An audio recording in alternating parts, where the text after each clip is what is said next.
Pak Ronald, tanya dong, bener nggak sih kalau pengusaha tuh cari karyawati mendingan cari yang masih single aja, yang belum nikah? Itu menarik.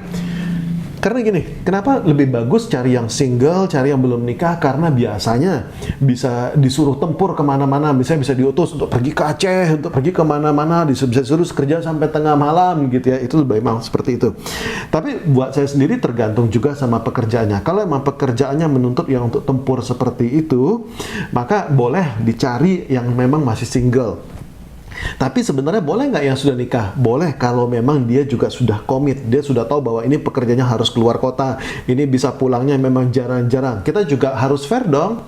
Tapi buat saya sendiri, saya pribadi lebih senang sama karyawan sebenarnya yang sudah nikah daripada yang sebelum nikah. Kenapa seperti itu?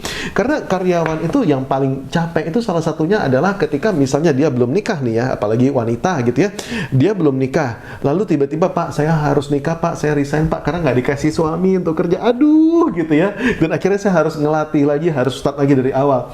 Saya justru senang sampai sudah nikah. Kenapa? Karena sudah dapat izin dari suaminya, sudah dapat izin dari anaknya, atau kalau misalnya dia pria sudah dapat izin dari istrinya gitu ya.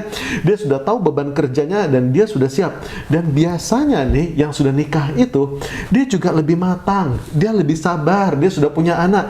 Satu lagi, dia punya motivasi untuk gak keluar masuk tiap sebentar. Kenapa? Karena dia sudah punya anak, maka dia biasanya akan kerja jauh lebih keras lagi. Masuk akal kan?